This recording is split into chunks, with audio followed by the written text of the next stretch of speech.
नमस्कार मित्रों। आज मैं आपके सामने एक बार फिर से प्रस्तुत हुआ हूँ।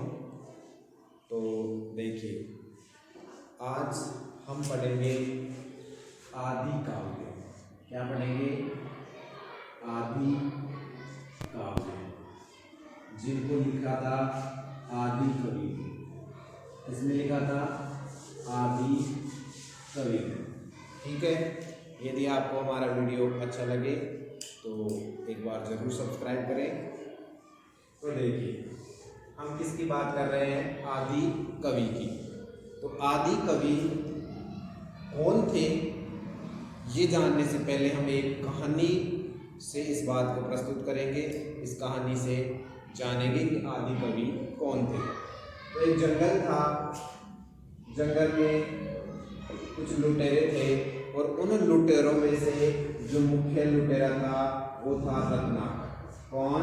रत्नाकर। तो वहां से उस जंगल से कोई भी गुजरता था तो उसको वो लूट लेते थे। ठीक है। तो एक दिन ऐसे ही क्रम चल रहा था। एक दिन 7 ऋषियों का समूह है, जिन्हें हम सप्त ऋषि कह सकते हैं, वो आए। तो डाकुओं ने उनको गिरफ्त कर लिया। उसके बाद में ऋषियों ने उनको समझाया, उसको कहा कि तू ऐसा कर रहा है तो उसका पाप लगेगा।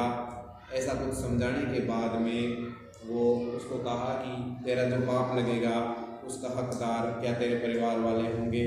जब उसने कहा कि मैं मेरे परिवार के लिए लूटता हूँ, तो ऐसी स्थिति में रत्नाकर को कहा कि जाओ, तुम तुम्हारे घर वालों को पूछ के आओ कि तुम भी या आप भी मेरे जो पाप लग रहा है उसका सहभागी या उसका बंटवारा आपके साथ भी होगा, जब ईश्वर आपके मेरे साथ न्याय करेंगे या मुझे सजा देंगे। तो वो परिवार के पास चला जाता है, अपनी माता से, अपने पिता से, अपनी पत्नी से, अपने पुत्रों से। वो पूछता है कि क्या आप मेरे पाप के सहभागी होंगे? तो उन्होंने मना कर दिया। तो रत्नाकर डाकू बिल्कुल घायल हो गया एक तरीके से, उसके पैरों के नीचे से जमीन खिसक गई और वो रोता भी लगता ऋषियों के चरणों में गिर पड़ा कि मुझे माफ़ कर दो, मैं इतने दिन से बहुत बड़ी भूल कर रहा था, लेकिन आज के बाद में मैं ऐसा नहीं करूँगा। तब सप्त ऋषियों ने कहा कि जाओ, तुम तपस्या करो, तुम्हारे पाप धुल जाएंगे। उसके बाद में रत्नाकर ने क्या की? तपस्या की। अब तपस्या करने के बाद में तपस्या ऐसी की कि मतलब उसके शरीर पर मिट्टी की परत चढ़ गई। मतलब जैसे दीवार लग जाती है ना, उसी प्रकार से उसके मिट्टी पूरे शरीर को ढक ली, जैसे इस स्थिति में। तो उसके बाद में उसको क्या कहा? उस मिट्टी को अपन जैसे दीवार कहते हैं, उसको ही क्या कहेंगे? वल्मीक। क्या कहेंगे? वल्मीक। और इसी वल्मीक से क्या बन गया? आदि कवि वाल्मीकि। इसी वल्मीक शब्द से बना है वाल्मीकि। ठीक है। अब देखो, वल्मीक, ये रत्नाकर डाकू तपस्या किया, इसके बाद में वो उसका हृदय पूर्णतया परिवर्तन हो गया। एक दिन उसने जंगल में देखा कि एक शिकारी ने एक क्रौंच पक्षी था जो काम लीला में मग्न था, और क्रौंची थे। तो उस क्रौंची को क्या कर दिया? उस शिकारी ने मृत्यु कर दी, मतलब मार दिया। तो उसके मुख से सहर्ष ही एक श्लोक निकलता है, मां निषाद ऐसे कुछ करके। वो श्लोक अनुष्टुप छंद का होता है। कौन से छंद का होता है? अनुष्टुप छंद का। इस श्लोक को ब्रह्मा जी ने ध्यान से सुना, तो ब्रह्मा जी ने उसकी काव्यात्मक शक्ति को देखकर ब्रह्मा जी ने उन्हें निर्देश दिए कि आप रामायण लिखें। ठीक है। तो उसके बाद में वाल्मीकि जी ने क्या लिखा? आदि काव्य, जिसका नाम है रामायण। इसका क्या नाम है? रामायण। रामायण का अर्थ होता है राम प्लस अयन, मतलब राम के द्वारा दिखाया गया पथ, राम के द्वारा दिखाया गया रास्ता, उसको ही हम कहेंगे रामायण। ठीक है, इतना अपन ने देख लिया। इसके बाद में अपन देखेंगे कि यही रत्नाकर डाकू क्या बन गया जब वाल्मीकि बना और वाल्मीकि ने क्या लिखी, रामायण लिखी। ठीक है, तो रामायण लिखी। तो रामायण में क्या है, देखो रामायण में 7 तो क्या है, कांड है। कितने कांड है, 7। 645, कितने, 645 सर्ग है और 24,000 श्लोक है। ठीक है, रामायण में कितने कांड है, 7 कांड, 645 सर्ग और 24,000 श्लोक। और इन्हीं 24,000 श्लोकों के कारण इनको रामायण को क्या कहा जाता है, चतुर्विंशति सहस्री संहिता। ठीक है, चतुर्विंशति का मतलब होता है, चतुर मतलब 4, विंशति यानी 20 और 4 कितने हो गए, 24, सहस्री मतलब 1000, संहिता मतलब चतुर्विंशति मतलब 24,000 की, 24,000 श्लोकों की संहिता। क्लियर हो गया, यहाँ तक कोई दिक्कत नहीं है। तो चलो अब किसकी बात करेंगे अपन, इन 7 कांडों की, किसकी बात करेंगे रे, 7 कांडों की, कि इन 7 कांडों में क्या क्या है। देखो हम पूरी रामायण को यहाँ पर डिस्कस कर नहीं पाएंगे, लेकिन क्वेश्चन आ सकते हैं कि 7 कांड में 7 कांड कौन कौन से हैं और उन 7 कांडों में किस किस का वर्णन है, क्या क्या वर्णन है, क्या क्या वर्णित है। तो इसी चीज को हम क्या करेंगे, जानेंगे। तो सबसे पहला कांड है बाल। कौन सा कांड है, बाल कांड। तो पहले कांड में देखो, रामायण प्रारंभ में, रामायण जब प्रारंभ होती है तो सर्वप्रथम आता है बाल कांड। ठीक है, बाल कांड में किसका वर्णन है, तो देखो बाल कांड में राम लक्ष्मण इत्यादि का जन्म का वर्णन। सबसे पहले किसका वर्णन है, ध्यान रखना, याद रखना क्रम से। ठीक है, राम के जन्म इत्यादि का। ठीक है, इसके बाद में ऋषि विश्वामित्र आते हैं और राम इत्यादि को शिक्षा के लिए और यज्ञ जो वो कर रहा था, तो उसके यज्ञ निष्पादन में कुछ राक्षस उसको परेशान कर रहे थे, तो उन राक्षसों के वध के लिए भी इनको ले गए, यज्ञ का निष्पादन के लिए भी इनको ले गए। ठीक है, इतनी बात अपन ने ध्यान से देखी। इसके बाद में क्या होता है, सबसे पहले राम जन्म हो गया, विश्वामित्र ने यहाँ से शिक्षा के लिए ले गए। ठीक है, शिक्षा दे दी। इसके बाद में राम कहाँ जाते हैं, जनकपुरी। कहाँ जाते हैं, जनकपुरी। जनकपुरी में शिव धनुष को तोड़ते हैं। इसको तोड़ते हैं, शिव धनुष को। ठीक है, शिव धनुष को तोड़ने के बाद में राम का विवाह है सीता जी से होता है। इतना बालकांड में विवरण मिलता है। इसके बाद में दूसरा कांड प्रारंभ होता है। दूसरा कांड का नाम है अयोध्या कांड। तो देखिए, दूसरे कांड का नाम है अयोध्या कांड। अयोध्या कांड के प्रारंभ में राज्याभिषेक, राम के राज्याभिषेक की क्या हो जाती है, तैयारी। राम के राज्याभिषेक की तैयारी होती है। इसके बाद में तो आप देख रहे हैं राम के राज्याभिषेक की क्या हो रही है, तैयारी हो रही है, तैयारी हो रही है, ना कि राज्याभिषेक हुआ है। राज्याभिषेक क्यों नहीं होता है? क्योंकि मंथरा ने कैकेयी को क्या कर दिया, पाठ पढ़ा दिया, भरत को राजा बनाना है, जो भी आपको पता होगा। लेकिन आपको ध्यान रखना है कि मंथरा कैकेयी का वर्णन किस कांड में आता है, अयोध्या कांड में। प्रश्न पूछा जा सकता है राम के राज्याभिषेक की तैयारी, अयोध्या कांड। सीता का विवाह है, बाल कांड। शिव धनुष को तोड़ना, बाल कांड। ऐसे क्वेश्चन आ सकते हैं। तो राम के राज्याभिषेक की तैयारी हो गई, इधर राम मंथरा ने कैकेयी का पाठ पढ़ा दिया, तो ये प्रश्न भी इसमें आता है। इसके बाद में क्या हो जाता है, राम का वनवास। राम को क्या हो जाता है, वनवास हो जाता है। राम को वनवास होने के बाद में राम वनवास चले जाते हैं, और इधर क्या हो जाता है, दशरथ की मृत्यु। दशरथ की क्या हो गई, मृत्यु हो गई।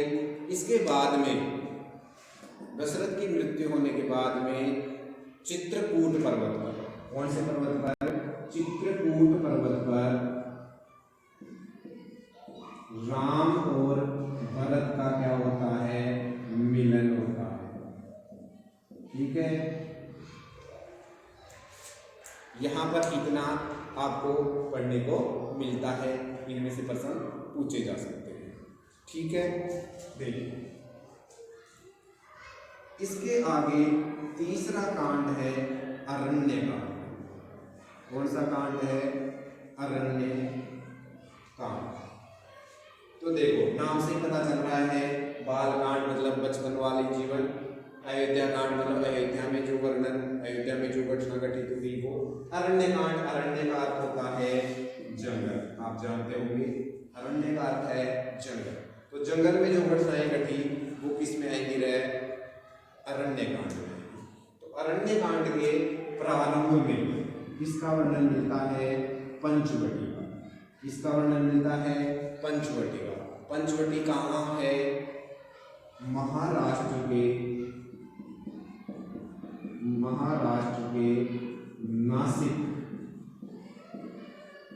नासिक में गोदावरी नदी है। कौन सी नदी है, गोदावरी। उस गोदावरी नदी के किनारे में क्या है, पंचवटी। क्लियर हो गया। इसके बाद में इसी ही कांड में शूर्पणखा, आपको पता होगा कि ये कौन थी, राम की बहन।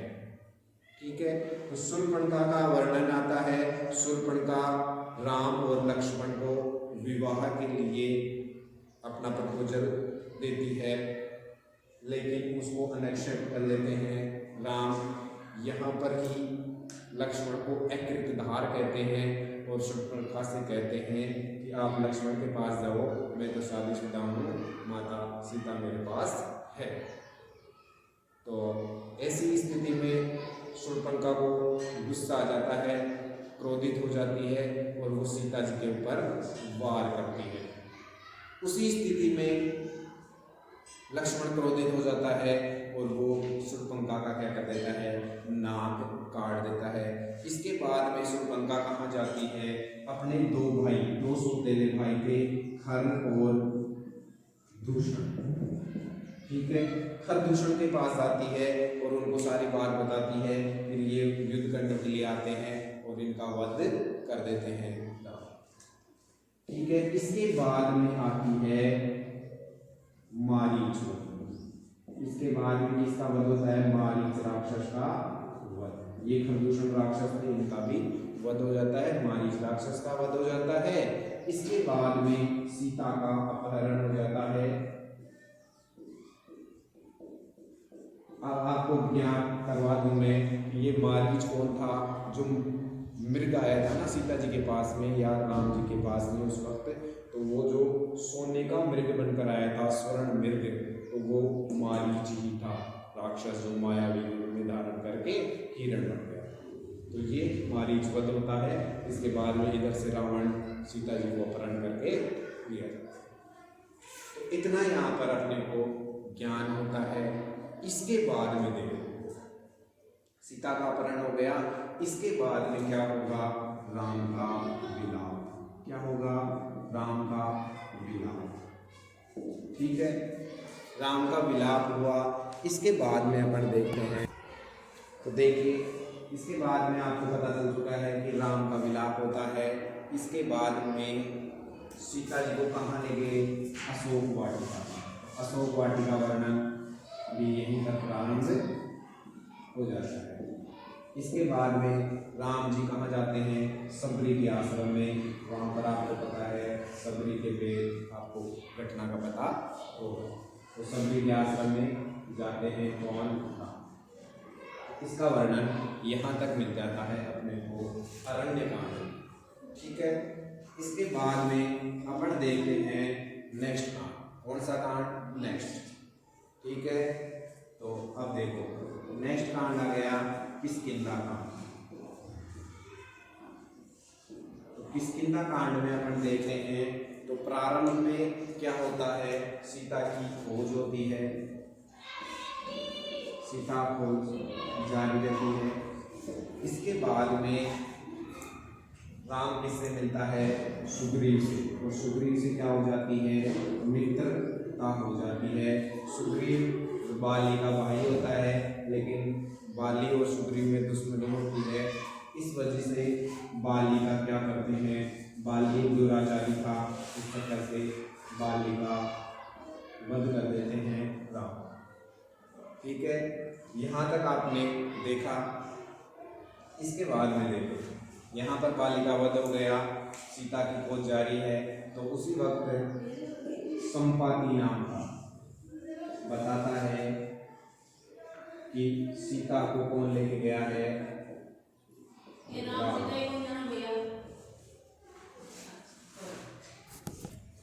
तो देखिए हमने किष्किंधा कांड में क्या जान लिया कि संपाति ने सीता के बारे में बताया कि रावण लेके गए हैं। तो अब देखो नेक्स्ट कांड आता है सुंदर कांड।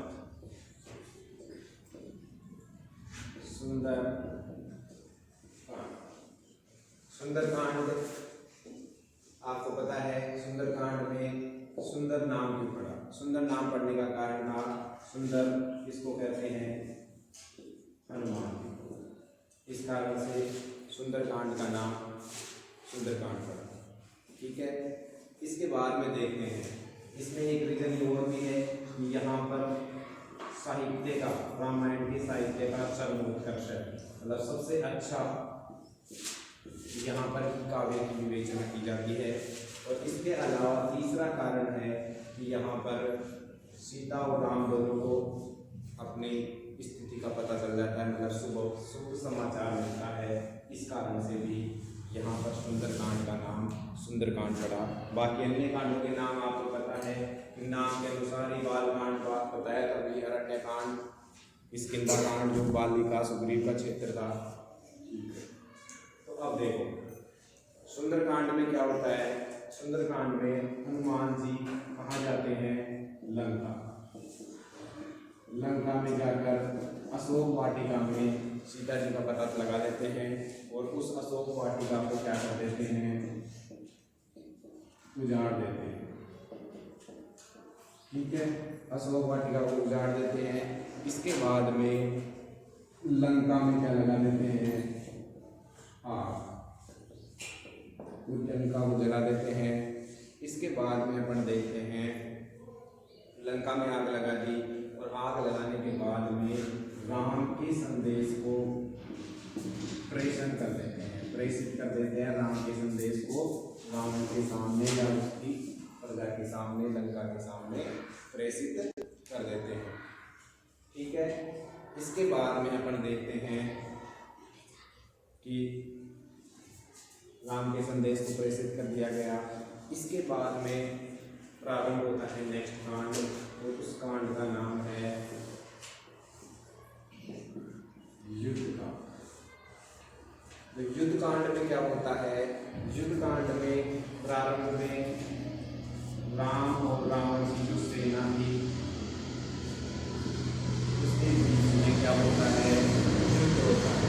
राम रावण की सेना के बीच में युद्ध होता है। और इसके बाद में मेघनाद जो रावण का पुत्र था, कुंभकर्ण, कुंभकर्ण जो रावण का भाई था और रावण स्वयं, इन तीनों का क्या हो जाता है, वध हो जाता है युद्धकांड में। इसके बाद में सीता की अग्नि परीक्षा भी इसी कांड में होती है।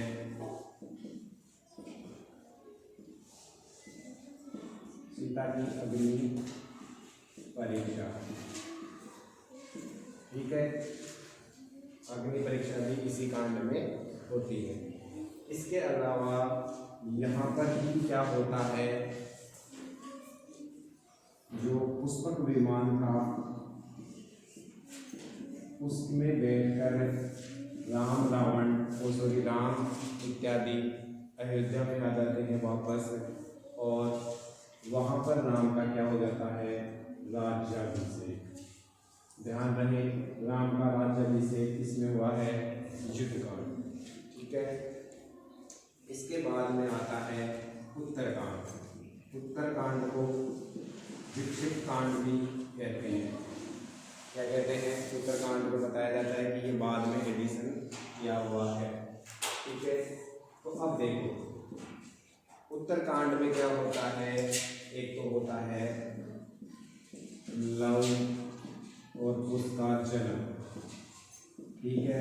इसके अलावा हनुमान जन्म के बारे में बताया जाता है, रावण के जन्म के बारे में भी बताया जाता है। इसके अलावा बताया जाता है कि बाली ने रावण को कांख में जो दबा के रखा था कई दिनों तक, ठीक है। रावण को कांख में दबा के रखा था कौन, बाली, ठीक है।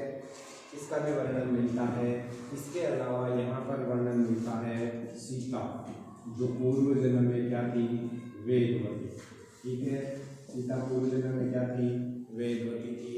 इसके अलावा यहाँ पर वर्णन मिलता है शत्रुघ्न के द्वारा, किसके द्वारा, शत्रुघ्न, कौन था ये, राम का छोटा भाई, जिसने लवणासुर, जिसने किसको मारा, लवणासुर जो राक्षस था, और एक संभुत नाम का राक्षस था, उनको क्या कर दिया, वध कर दिया, इनकी हत्या कर दी।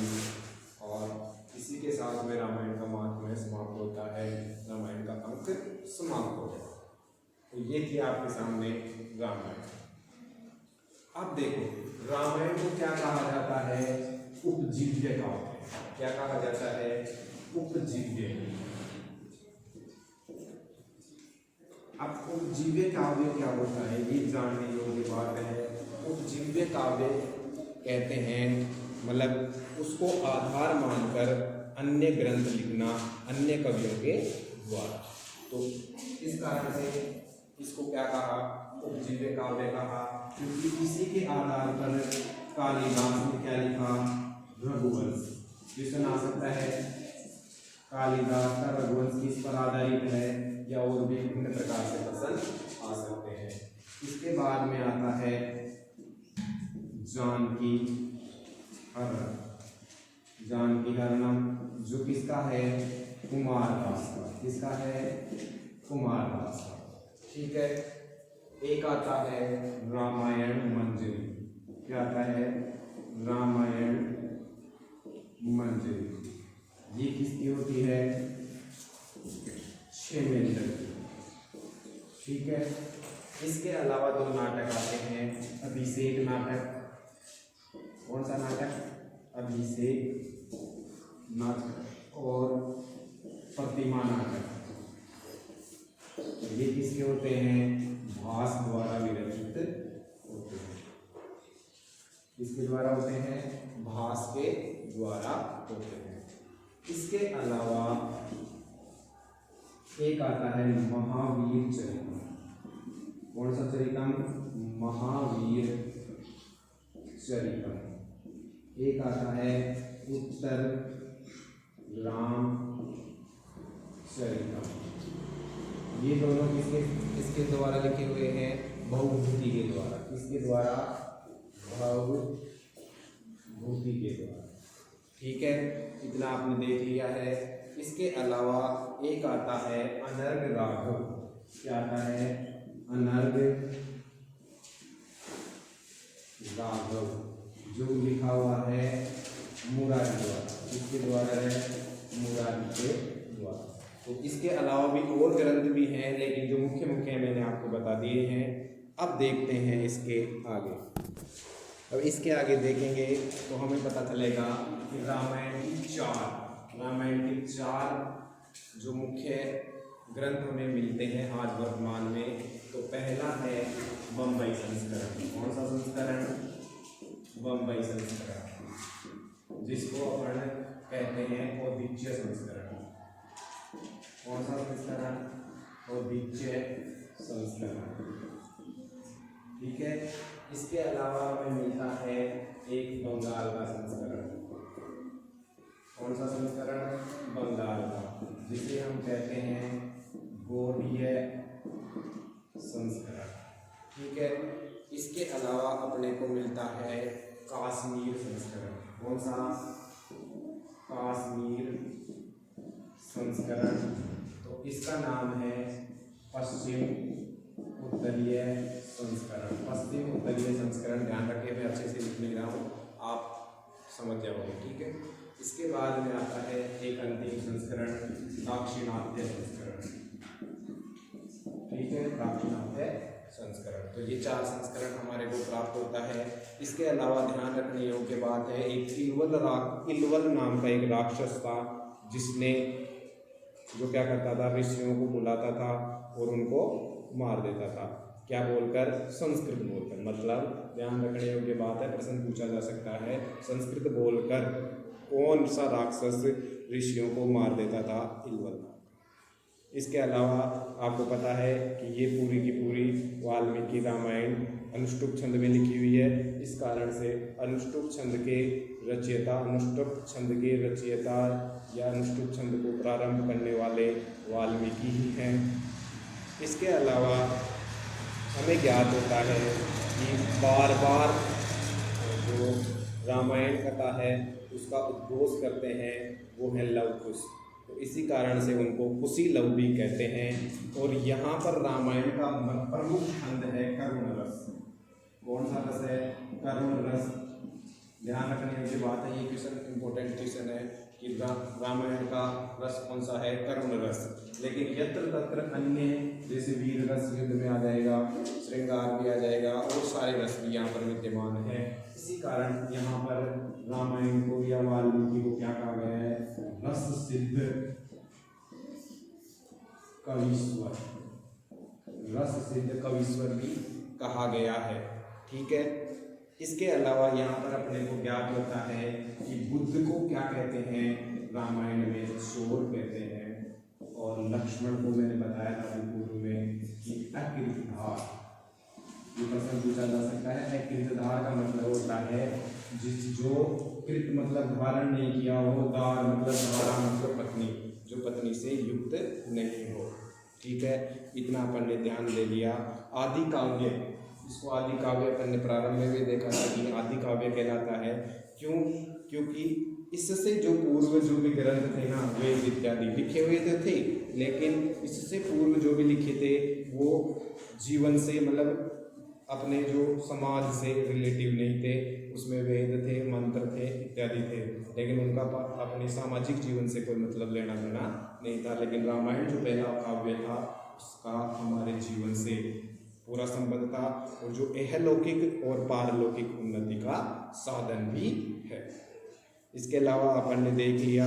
यहाँ पर अपन ने देखना है कि अन्य रामायण के अन्य ग्रंथ भी हैं, जिनमें से है अगस्त्य रामायण। एक है अगस्त्य रामायण, जो किसके द्वारा लिखी हुई है? अगस्त्य ऋषि के द्वारा। दूसरी है लोमस रामायण। कौन सी है? लोमस रामायण, जो किसके द्वारा लिखी गई है? लोमस ऋषि के द्वारा। तीसरी एक रामायण और आती है और वो है सोपद्य। कौन सी है? सोपद्य रामायण। इसके रचयिता अपने को मिलते नहीं है। इसके रचयिता है अत्रि। इसके रचयिता कौन है? अत्रि। सोपद्य रामायण के रचयिता कौन है? अत्रि हैं। इसके अलावा त्रिविक्रम भट्ट, जिसने नल चंपू काव्य में क्या कहा त्रिविक्रम भट्ट, जिसने नलचंपू काव्य में कहा कि रामायण के बारे में कहा रम्या रामायणी कथा। ठीक है। इसके अलावा यहाँ पर अपने को देखने को मिलता है कि जावा में, कौन से देश में, जावा में रामायण